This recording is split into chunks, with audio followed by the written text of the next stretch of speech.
Hello, good evening. Welcome to Kunal math academy channel. আজকে আমি তোমাদের রিমাইন্ডারের পার্ট 3 বিশেষ কিছু রুল আছে সেগুলো আমরা দেখব। ওকে, রিমাইন্ডার এর আগে আমি পড়েছি। আমরা একটা এক্সাম্পল দিয়ে আগেকার যেটা পড়েছি তার আমি রিপিট করে দিচ্ছি, ঠিক আছে? তো 27 আসছে। একে আমরা যদি 7 দিয়ে যদি ভাগ করি তাহলে আমাদের রিমাইন্ডার কত হবে? তখন আমরা কি করেছি দেখো, এই অঙ্কটাকে কিভাবে করেছি আমরা দুইভাবে আমি দেখাচ্ছি। 27টাকে আমরা লিখতে পারি 28-1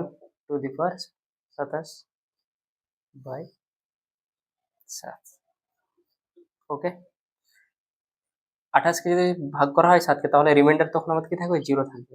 এটা যদি রিমাইন্ডার 0 থাকে এখানে, তাহলে এখানে আমাদের হচ্ছে -1/27 আর -1/27 কত হয়? -1 হবে বাই 7। রিমাইন্ডার কত হয় আমাদের? -1। রিমাইন্ডার -1 বা লিখতে পারি আমরা 7 - 1 = 6। ওকে, -1 মানেই -1 যদি থাকে তাহলে আমাদের কি বলেছি, এর সাথে সাথে আমরা যোগ করে দেবো -1টা, যেটা রিমাইন্ডার হবে সেটাই হবে আমাদের অ্যান্সার। অ্যান্সার হবে আমাদের 6। এই অঙ্কটাকে আবার কিভাবে করবে তোমরা? টোসেন মেথডে। টোসেন নাম্বার এর আগে আমি বলেছি, দ্বিতীয় নম্বর ভিডিওটা দেখলে তোমরা অবশ্যই টোসেন সম্বন্ধে জেনে যাবে, টোসেন কি, ঠিক আছে? যদি আমরা টোসেন মেথডে করি, আমরা টোসেন মেথড অর্থাৎ 7-এর টোসেন নাম্বার কি হয় বলতো? 7-এর টোসেন নাম্বার হবে আমাদের 6, কারণ 7 তো প্রাইম নাম্বার। প্রাইম নাম্বারের আমরা টোসেন কি জানি? 1 কম হয়, ঠিক আছে? এই টোসেন নাম্বার যেটা হবে সেটাকে আমরা, যে পাওয়ারটা থাকবে তাকে আমরা ছোট করার জন্য এই পাওয়ারটাকে আমরা ভাগ করবো। 27কে যদি 6 দিয়ে ভাগ করা হয়, 27কে যদি 6 দিয়ে ভাগ করা হয় তখন আমাদের রিমাইন্ডার কত থাকবে? 3 থাকবে। ওকে, তাহলে আমরা এখানে সংখ্যাটা লিখতে পারি 7^3/7। ওকে, পাওয়ারটাকে ছোট করার জন্য আমরা টোসেন দিয়ে ভাগ করবো। তাহলে 27কে আবার আমরা লিখতে পারি 28 - 1, সেম মেথড, কিউব/7। ঠিক আছে, একই ব্যাপার। 28 তো সম্পূর্ণভাবে বিভাজ্য, 0 -1/3/7, -1/7 রিমাইন্ডার কত আসবে? -1/6 আসবে। ঠিক আছে, এটা আমি আগে বুঝিয়েছি, এটা আবার রিপিট করে দিলাম তোমাদের। এবার আমরা রিমাইন্ডারের কিছু স্পেশাল রুল আমরা জানবো। দেখো,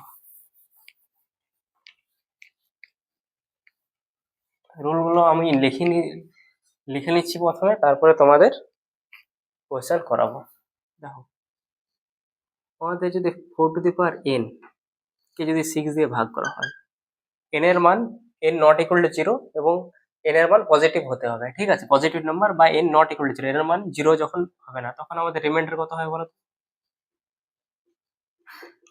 রিমাইন্ডার কত হয় আমাদের বলতো? 4 হবে। কত হবে আমাদের রিমাইন্ডার? 4 হবে। ওকে, এটা মনে রাখবে।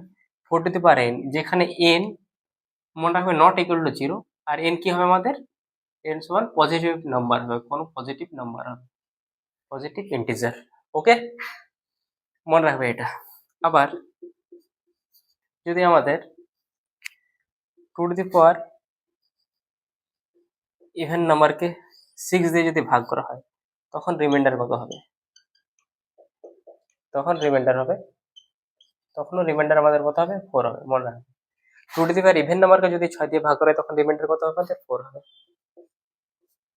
আবার 2 অড কে যদি আমাদের 6 দিয়ে ভাগ করা হয়, কোনো সংখ্যা আছে তার 2 অড হলো, একে তখন আমাদের রিমাইন্ডার কত হবে? তখন আমাদের রিমাইন্ডার হবে 2। মনে রাখবে, এই 3টে রুল তোমরা লিখে নাও। আরো কয়েকটা রুল আমি লিখে দিচ্ছি। ওকে, আর এই রুলগুলো লেখার পরে আমি কিছু অঙ্ক তোমাদের সাথে করে দেখব। এবার দেখো, যদি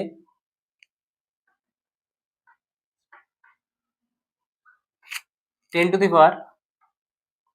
কে যদি 6 দিয়ে ভাগ করা হয় তখন আমাদের রিমাইন্ডার কত হবে বলো তো? তখন আমাদের রিমাইন্ডার হবে আমাদের 4 হবে। কেন 4 হচ্ছে বুঝে নাও। যদি আমাদের 10কে আমরা কি লিখতে পারি? 6 + 4 2n = 6। 6 তো সম্পূর্ণভাবে বিভাজ্য, এটা রিমাইন্ডার 0, তাহলে 4n, তাহলে এখানে কি থাকবে? 4n/6। আর 4 এর পাওয়ার যাই হোক না কেন 6 দিয়ে যদি ভাগ করা হয় রিমাইন্ডার কত হবে আমাদের? 4 হবে। তাই 10 এর পাওয়ার যাই হোক না কেন 6 দিয়ে যদি ভাগ করা হয় তাহলে রিমাইন্ডার কত হয় আমাদের 4 হবে। ওকে, ঠিক আছে। এবার দেখো 14 টু দি পাওয়ার যদি আমাদের অড নাম্বার হয়, একে যদি 6 দিয়ে ভাগ করা হয় তখন রিমাইন্ডার কত? তখন আমাদের রিমাইন্ডার হবে আমাদের কত বলতো 2।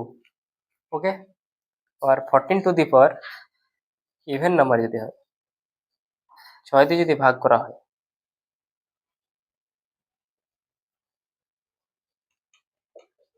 রিমাইন্ডার কত হয় বলো তো আমাদের 4 হবে। ঠিক আছে, এটা তোমরা মনে রাখবে এই রুলগুলো, আর কিছু অঙ্ক আমি করে দেখছি এই রুলেরই। ওকে, আগের 3টা রুল, এই 3টা রুল মনে রাখবে, এই 6টি রুলেরই কিছু অঙ্ক আমরা করে দেখবো। ঠিক আছে, দেখো কোশ্চেন আমরা করছি। কোন সংখ্যা ধরো 64 to the power 67 by 6, reminder কত হবে? যদি এই সংখ্যাটাকে 6 দিয়ে ভাগ করা হয় রিমাইন্ডার কত হবে? আমরা কি জানি 64 কে আমরা কি লিখতে পারি 4 টু দি পাওয়ার 4 এর কিউব ইন্টু 67 বাই 6, আর 4 টু দি পাওয়ার যাই হোক না কেন আমাদের রিমাইন্ডার কত বলবো? এর আগে রুলটা আমরা লিখেছি 4 এর পাওয়ার যাই হোক না কেন 6 দিয়ে যদি ভাগ করা হয় রিমাইন্ডার কত হবে আমাদের 4 হবে। ওকে, আশা করি বুঝেছো এই অঙ্কটা। এই অঙ্কটা যদি বুঝে থাকো তাহলে অন্য অঙ্ক আমরা করছি, দেখো। ওকে, এবার দেখো যদি আমরা 10 to the power 10 plus 10 to the power 100 plus 10 to the power 1000 by এই সংখ্যাটাকে, পুরো সংখ্যাটাকে আমাদের যদি 6 দিয়ে ভাগ করা হয় তাহলে তখন আমাদের রিমাইন্ডার কত হবে? ঠিক আছে, দেখো কি করব। আমরা কি জানি 10 টু দি পাওয়ারের মান যতই হোক না 10 টু দি পাওয়ার পাওয়ারে যেই সংখ্যায় থাকুক না 6 দিয়ে যদি ভাগ করে রিমাইন্ডার কত হবে 4, তাহলে আমরা রিমাইন্ডার কত পাবো? এখানেও 4 পাবো, এখানেও আমাদের রিমাইন্ডার ভাগশেষ অথবা রিমাইন্ডার 4 পাবো, এখানেও 4 পাবো বাই 6। তাহলে 4 3 4 কত হয় 12 বাই 6, রিমাইন্ডার কত হবে আমাদের 0 হবে। ওকে, আশা করি বুঝেছো। আর বেসিক ক্লাস আমরা পড়েছি, প্লাস থাকলে আমরা প্লাস করবো, গুণ থাকলে আমরা গুণ করবো, তারপরে করে দেখবো যে রিমাইন্ডার কত আসছে ভাগ করে। ঠিক আছে, নেক্সট কোয়েশ্চেন দেখো। নেক্সট কোয়েশ্চেন আমরা করছি। ওকে, নেক্সট কোয়েশ্চেন করবো আমরা। থাকলো 4 to the power 1, 4 to the power 2 plus 4 to the power 3 plus এভাবে চলতে থাকে 4 টু দি পাওয়ার 100 পর্যন্ত। একে যদি 6 দিয়ে ভাগ করা হয়, একে যদি 6 দিয়ে ভাগ করা হয় তখন আমাদের রিমাইন্ডার কি আছে, ভাগশেষ কত আসবে দেখো। ঠিক আছে, আর 4 টু দি পাওয়ার যাই থাকুক না কেন আমার রিমাইন্ডার কত হবে 4 হবে। তাহলে দেখো 1 2 3 করে পরে কতগুলো সংখ্যা আছে 100, তাহলে আমরা কি করতে পারি 100 গুণিত 4 করতে পারি। ঠিক আছে, 100 গুণিত 4 কেন করলাম, তাহলে আমাদের যদি 4 এভাবে যোগ করে যাই তাহলে কি হবে 400 হবে। তাহলে 100 গুণিত 4 করে নিয়েছি আমরা বাই 6। এই 100 কে আমরা কি লিখতে পারি 10 এর স্কয়ার ইন্টু 4 বাই 6। এই 10 এর স্কয়ার 10 টু দি পাওয়ার যাই থাকুক না কেন আমাদের রিমাইন্ডার কত হবে 4 হবে। তাহলে 4 গুণিত 4 বাই কি 6। 16 কে যদি 6 দিয়ে ভাগ করা হয় রিমাইন্ডার কত হবে 4 হবে। আশা করি এই অঙ্কটা বুঝেছো। নেক্সট আমরা অঙ্ক দেখবো।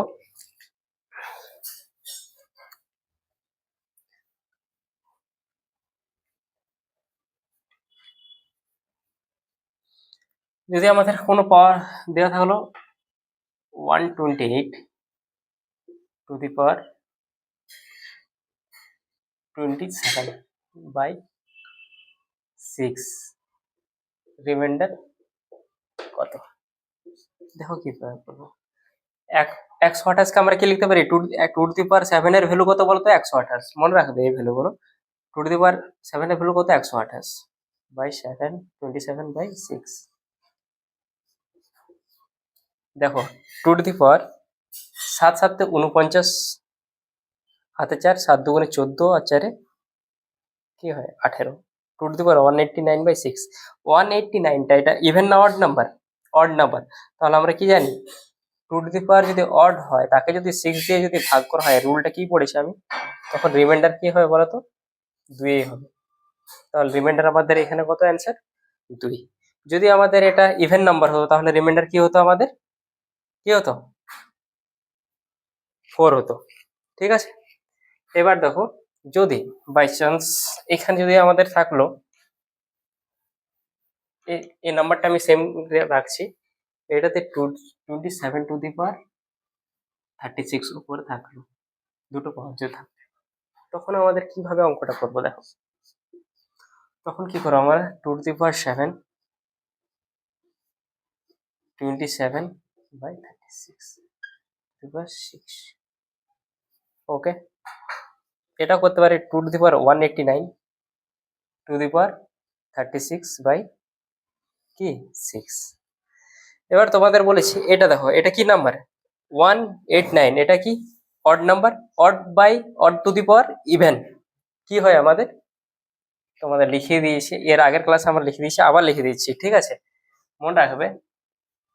Even to the power even কি হয়, ইভেন নাম্বার হয়। Even to the power odd কি হয় আমাদের, ইভেন নাম্বার।